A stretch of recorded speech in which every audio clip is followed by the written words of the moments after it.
Welcome to study spectrum. मैं हूँ अलका खरे और आज हम एक नया चैप्टर पढ़ते हैं about political parties. Previous lesson में we have read about the political parties, popular struggle, movement in democracy.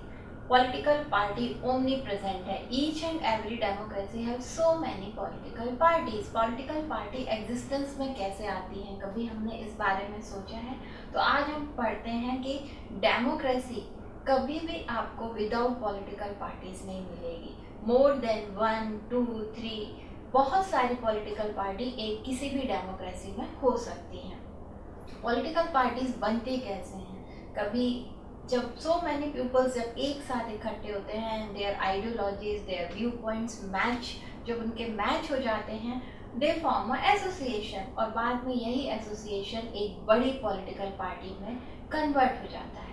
Political party के लिए एक बहुत अच्छे लीडर का होना बहुत ज़रूरी है, साथ में फॉलोअर्स होने चाहिए और बहुत सारे लोग जो उसके मेंबर होंगे जो उसके आइडियाज़ को बाहर लेकर आते हैं। पॉलिटिकल पार्टीज़ के बिना डेमोक्रेसी कभी सरवाइव नहीं कर सकती है। आपने डेमोक्रेटिक पॉलिटिक्स के फर्स्ट चैप्टर में पढ़ा हुआ है कि पॉलिटिकल पार्टीज़ हमेशा कंट्री के लिए में पावर को एक्सरसाइज करती हैं, अपनी आइडियोलॉजीज को बढ़ा देती हैं। We need political parties because they perform so many functions. हम एक एक फंक्शन के बारे में धीरे धीरे पढ़ते हुए चलते हैं कि एक पॉलिटिकल पार्टी कंट्री में कितने सारे फंक्शंस को परफॉर्म करती है। Political parties use to make policies and programme.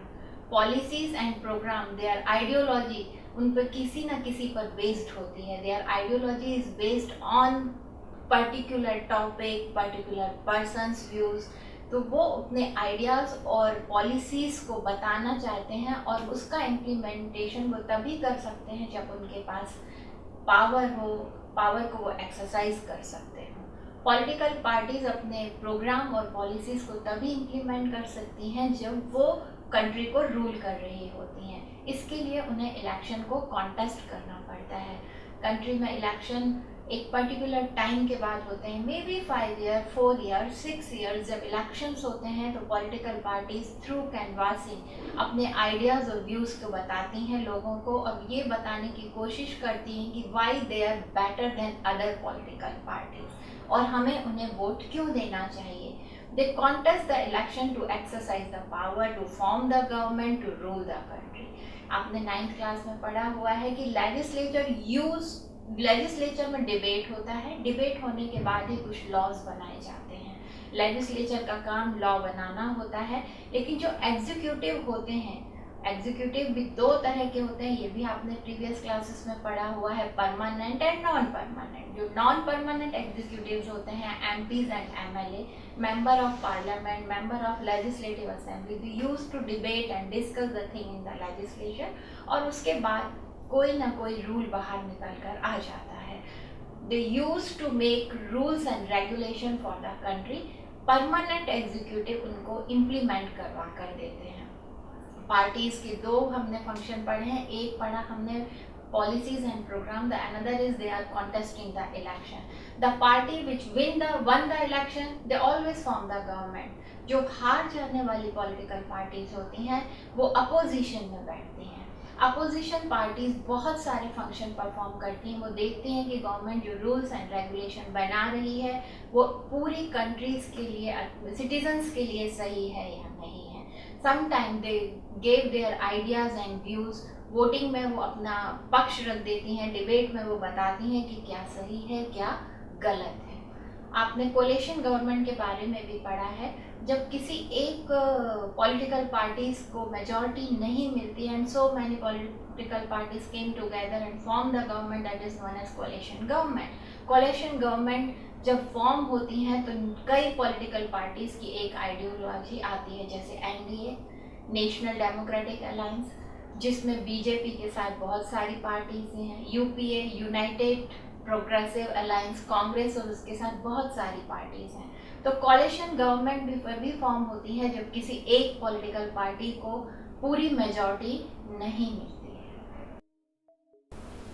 In our country leader use to select the candidate कि कौन सा पर्सन कॉन्टेस्ट करने जाएगा election, but in USA and other developed countries, in other big democracies, supporter and political parties के जो main supporters होते हैं, उसके फॉलोअर्स होते हैं, वो सिलेक्ट करते हैं कि किस पर्सन को किस एरिया से इलेक्शन को कॉन्टेस्ट करना है. But in our country, since the leader always select the member to who will contest the election. Policies और प्रोग्राम बनाने के साथ साथ पॉलिटिकल पार्टीज हमें वेलफेयर प्रोग्राम्स के बारे में भी बताती हैं और ये भी बता देती हैं कि हम अपनी ओपिनियन को किस तरह शेप कर सकते हैं. जब सिटीज़न की कोई ओपिनियन आती है तो वो उसको शेप देते हैं और उसे गवर्नमेंट तक पहुंचाने का काम भी कर देते हैं. जस्ट लाइक हम एक एग्जांपल ले सकते हैं कि जब प्राइस बहुत राइज होती है, इन्फ्लेशन बहुत बढ़ जाता है, आपने इन्फ्लेशन के बारे में प्रीवियस क्लासेस में पढ़ा हुआ है. जब इन्फ्लेशन बहुत ज़्यादा बढ़ता है एंड पीपल्स स्टार्ट कि नहीं फूड प्राइसेस बहुत ज़्यादा हो रही हैं, तो पॉलिटिकल पार्टीज इसको एक ओपिनियन देती हैं और हमारी इस डिमांड को गवर्नमेंट तक पहुंचा देती हैं. तो पॉलिटिकल पार्टीज को के लीडर के पास जाकर हम अपनी ओपिनियन को शेप दे पाते हैं. We need political parties. हमारे लिए पॉलिटिकल पार्टीज का होना बहुत ज़रूरी होता है क्योंकि पॉलिटिकल पार्टीज के बिना कोई भी डेमोक्रेसी सर्वाइव नहीं कर सकती है. आपने 9th क्लास में चाइना के बारे में पढ़ा है कि China used to say they are a democratic country but they have only one political party. The peoples of the same political party used to contest the election. इससे इस system को हम डेमोक्रेटिक नहीं कह सकते क्योंकि किसी भी डेमोक्रेसी में मोर देन वन पॉलिटिकल पार्टी का होना बहुत ज़रूरी होता है. वी नीड पॉलिटिकल पार्टीज की पावर को सेंट्रलाइज नहीं होना चाहिए. गवर्नमेंट को यदि हमें पॉलिसीज एंड प्रोग्राम किसी की पसंद नहीं आती हैं तो नेक्स्ट टाइम हम किसी और पॉलिटिकल पार्टीज को वोट दे सकते हैं और उसकी आइडियोलॉजी पे ट्रस्ट कर सकते हैं. पॉलिटिकल पार्टीज का ओमनी प्रेजेंट होना in any democracy is a necessity है आज की डेट में. But how many political parties we have, यदि हम इस बारे में सोच कर चलते हैं कि किसी कंट्री में कितनी पॉलिटिकल पार्टी होना चाहिए, तो हम ये कहते हैं कि मोर than one political party is necessary for any democratic country. One political party का एक सिस्टम है जो हमें चाइना या कम्युनिस्ट कंट्रीज में मिलता है. जैसे मैंने आपको अभी एक चाइना का एग्जांपल दिया था. द अरेस्टवाइल कंट्री यूएसएसआर, नाउ ये अभी 15 पार्ट में डिवाइड हो गई है. यूएसएसआर में भी कम्युनिस्ट सिस्टम था. ऐसी कंट्रीज में एक ही पॉलिटिकल पार्टी होती है जिसे हम एक डेमोक्रेटिक आइडिया नहीं कह सकते हैं.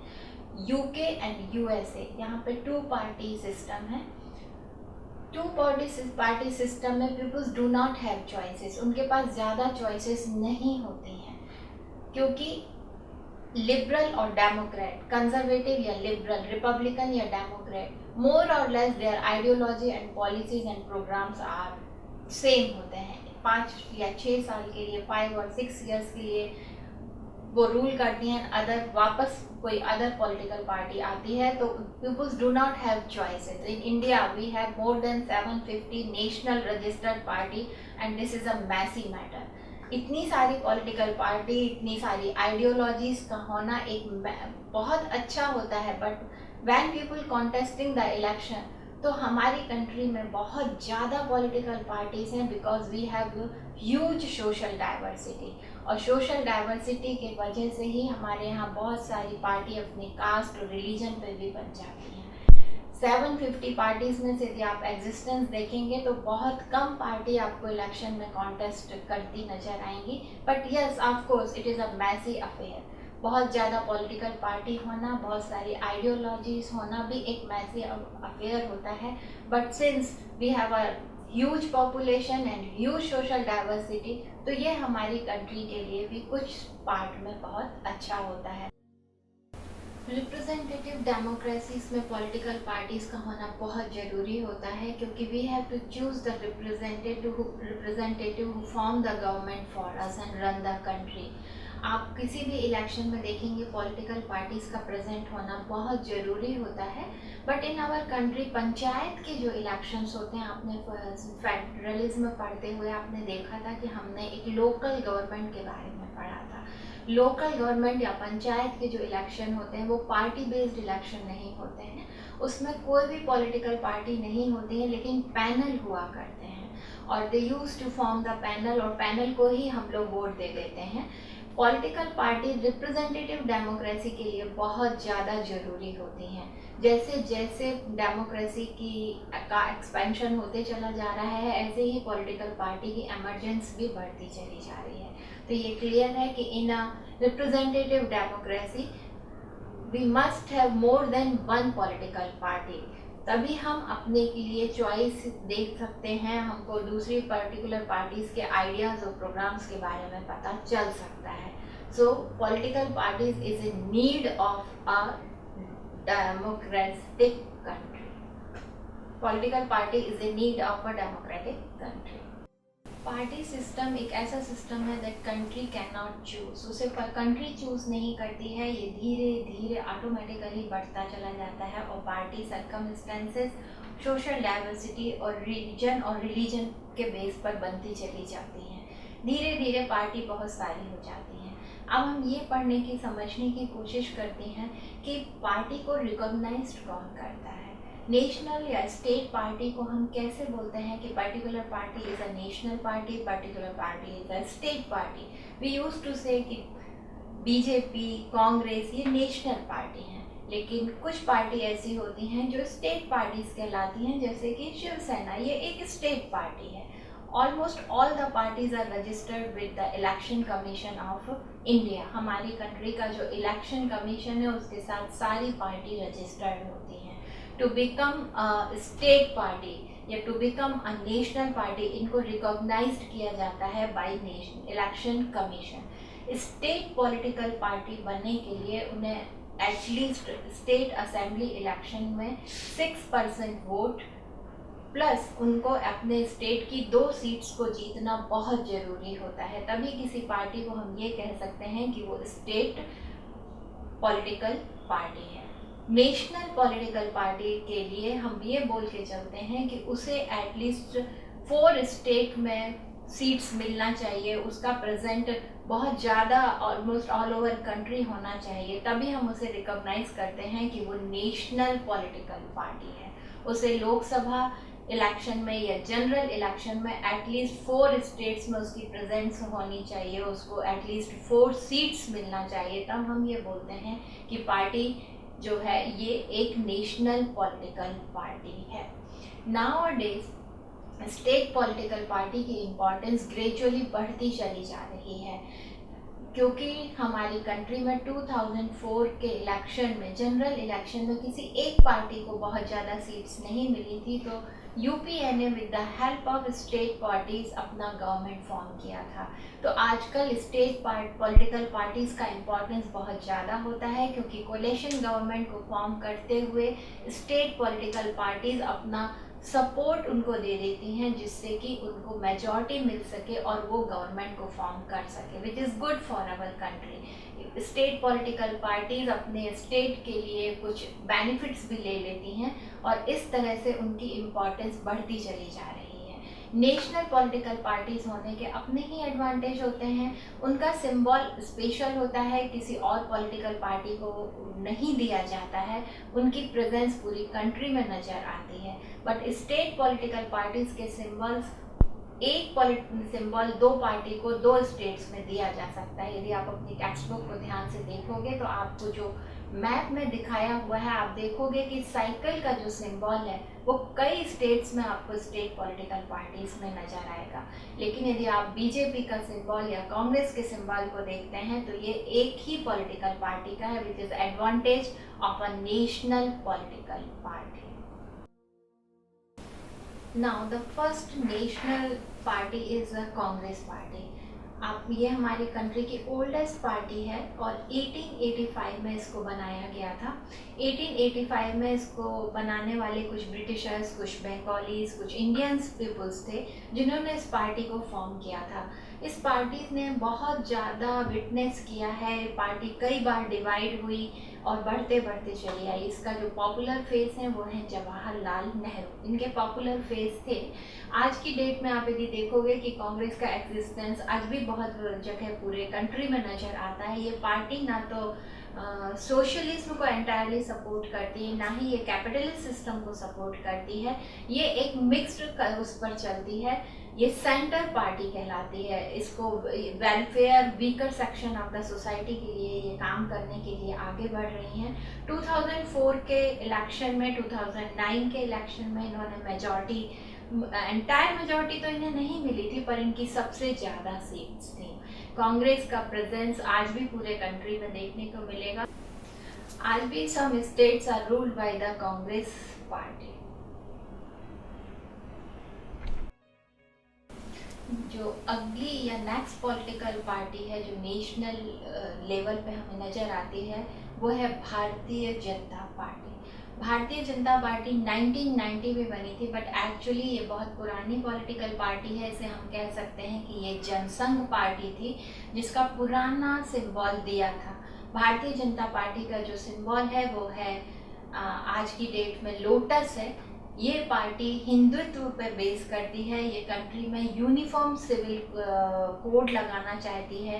ये रिलीजियस कन्वर्सेशन को बैन करना चाहते हैं। ये चाहते हैं कि वन कंट्री में एक ही जैसा पूरा यूनिफॉर्म सिविल कोड होना चाहिए और जम्मू कश्मीर को इंटीग्रल पार्ट होना चाहिए हमारी कंट्री का। आज की डेट में इसे ह्यूज मेजॉरिटी मिली हुई है और यही पार्टी हमें कंट्री को रूल कर रही है। इनकी आइडियोलॉजी हिंदुत्व पर बेस्ड है और ये कंट्री को साथ में लेकर आगे बढ़ना चाहते हैं। The next political party is Bahujan Samaj party. Bahujan Samaj party को बनाने वाले थे दलित लीडर काशीराम। काशीराम ने इस पॉलिटिकल पार्टी को दलित लोगों के अपलिफ्टमेंट के लिए बनाया था और एलिफेंट इसका सिंबल है। आज की डेट में इसकी जो प्रोमिनेंट लीडर हैं वो मायावती जी हैं। बहुजन समाज पार्टी की एग्जिस्टेंस ऑल ओवर कंट्री में नज़र आती है और यह आइडियोलॉजी, इनकी आइडियोलॉजी बेस्ड है पुअर पीपल्स को या दलित कम्युनिटी को ऊपर लाना और उन्हें वो सारे राइट्स दिलवाना जो अदर कम्युनिटीज़ को मिले हुए हैं। बहुजन समाज पार्टी दलित, ओबीसी, आदिवासी इन सब के लिए काम कर रही है और इन्होंने अपनी ideology doctor BR Ambedkar, Naicker, Jyotiba Phule, इस तरह के बड़े बड़े लीडर से ले रखी है। जो नेक्स्ट पॉलिटिकल पार्टी है वो है कम्युनिस्ट पार्टी ऑफ इंडिया जो 1925 में बनाई गई थी। ये स्प्लिट हो गई थी 1964-65 में आते हुए। इसकी आइडियोलॉजी बेस्ड है मार्क्स और लेनिन के पर। मार्क्स और लेनिन पे बेस करती है बट ये डेमोक्रेसी पे ट्रस्ट करते हैं और सेक्युलरिज्म को प्रमोट करके चलते हैं। इनका जो अदर पार्ट है वो CPIM कहलाता है, communist party of India. Marx, M लगाने से मार्क्स कहलाने लगती है। ये दोनों ही पॉलिटिकल पार्टी मोर और लेस हैव सेम आइडियोलॉजीज। जो छठवीं पॉलिटिकल पार्टी जो हम नेशनल पॉलिटिकल पार्टी पढ़ रहे हैं वो है एनसीपी को बनाने वाले थे शरद पवार। इन्होंने कहा था कि ये इंडिया में कोई भी प्राइम मिनिस्टर दूसरी कंट्री का सिट नहीं बन सकता है। इन्होंने हमें ये इनकी आइडियोलॉजी और पार्टी का फॉर्मेशन ही इसके लिए हुआ था कि कंट्री का प्राइम मिनिस्टर इंडियन सिटीजन ही होना चाहिए जो born and bought up in India हो। इस पार्टी का प्रेजेंस महाराष्ट्र और कई स्टेट में देखा जाता है।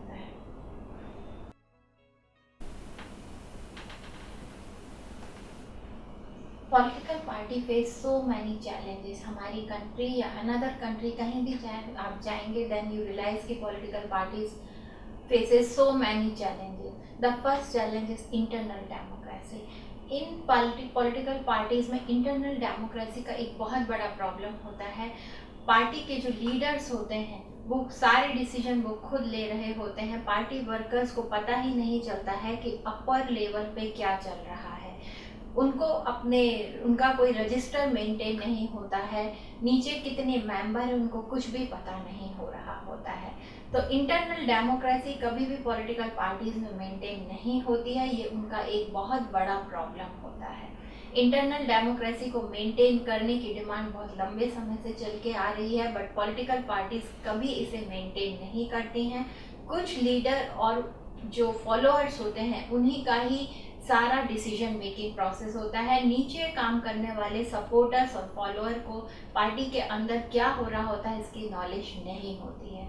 The second challenge they face is dynastic succession.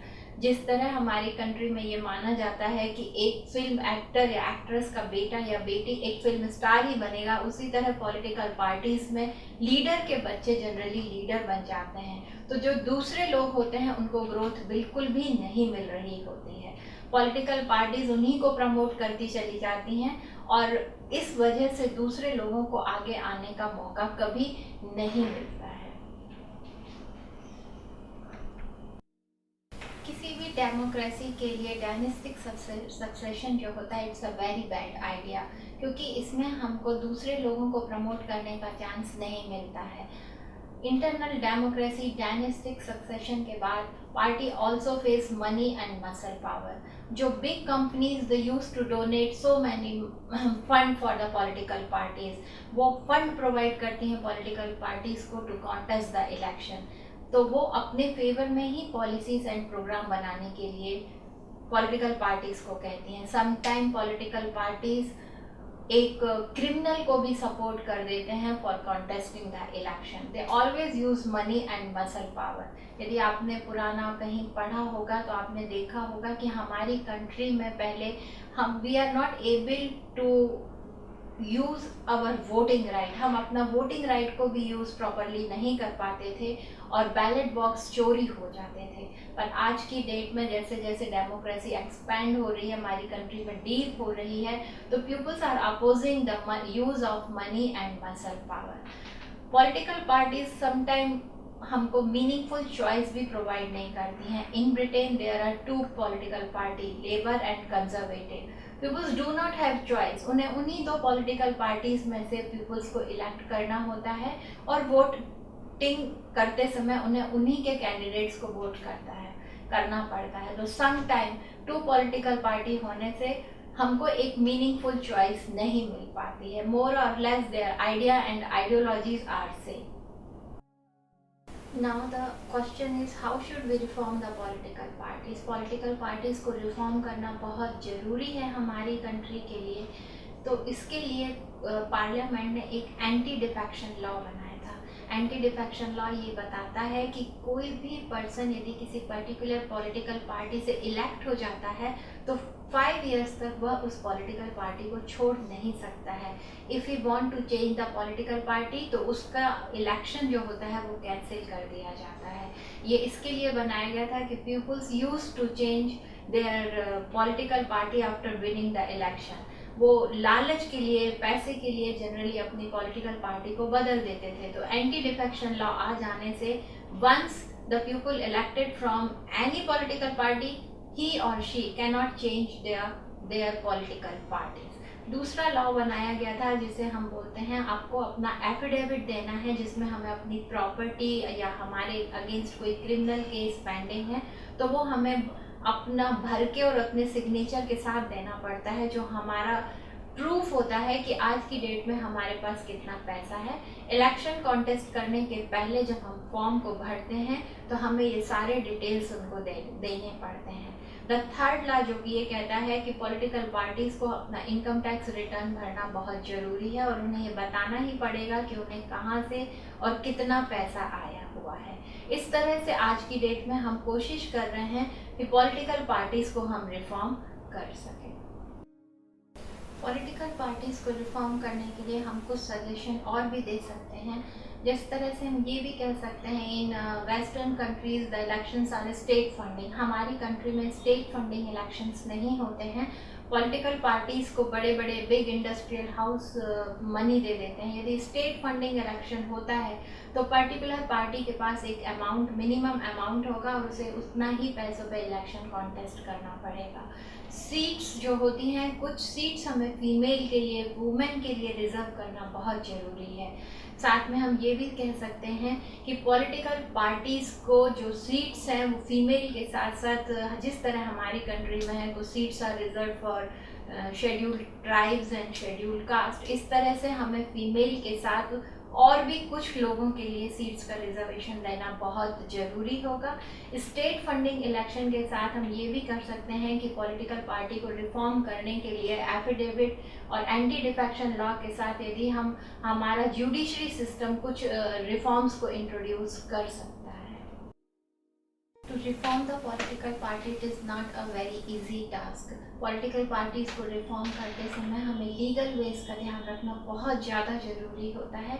यदि इन्हें हम ज़्यादा रिस्ट्रिक्ट करेंगे तो हो सकता है कुछ ये काउंटर रिप्लाई कर सकती हैं। हम अपने चैप्टर को वापस रिवाइज करते हैं एक बार कि पॉलिटिकल पार्टीज़ की नेसेसिटी क्या है। Political parties are very necessary for a representative democracy because they perform lot of work. उनके बिना किसी भी डेमोक्रेसी को सर्वाइव करना बहुत डिफ़िकल्ट होता है। Political parties used to contest the election, they frame policies and program, make law, implement law, और उसकी वजह से ही किसी भी कंट्री को हम डेवलप और डेवलपिंग कंट्रीज़ में चेंज कर सकते हैं। पॉलिटिकल पार्टी एक नीड होती है रिप्रेजेंटेटिव डेमोक्रेसी की। पॉलिटिकल पार्टी नेशनल भी हो सकती है और स्टेट भी हो सकती है और उन्हें नेशनल इलेक्शन कमीशन रिकॉग्नाइज करके देता है। हम पॉलिटिकल पार्टीज़ में एक एक्टिव मेंबर के रूप में पार्टिसिपेट कर सकते हैं और उसमें कुछ एडवाइस कर सकते हैं और हम उनमें रिफॉर्म करने के चांसेस ला सकते हैं। एंटी डिफेक्शन लॉ एफिडेविट के थ्रू सुप्रीम कोर्ट ने या जुडिशरी सिस्टम ने कुछ बहुत ज़्यादा इनको रिफॉर्म करने के लिए दिया हुआ है। एंटी डिफेक्शन लॉ एक्चुअली में पार्लियामेंट में पास हुआ था और पॉलिटिकल पार्टीज़ को रिफॉर्म करते समय हमें लीगल वेज का ध्यान रखना बहुत ज़रूरी होता है। पॉलिटिकल पार्टीज़ को रिफॉर्म करने के लिए प्रेशर ग्रुप्स और मीडिया की हेल्प ली जा सकती है और हम एजुकेटेड पीपल्स को अपने views, fair views through media, through discussion, print media या हम अपना वीडियो प्रेजेंटेशन या लिख कर किसी न किसी तरह से हम अपने व्यूज़ को प्रेजेंट कर सकते हैं कि पॉलिटिकल पार्टीज़ को हम किस तरह से रिफॉर्म कर सकते हैं। किसी भी डेमोक्रेसी के लिए पॉलिटिकल पार्टीज़ की इम्पोर्टेंस बहुत ज़्यादा होती है। हमारा चैनल देखने के लिए बहुत बहुत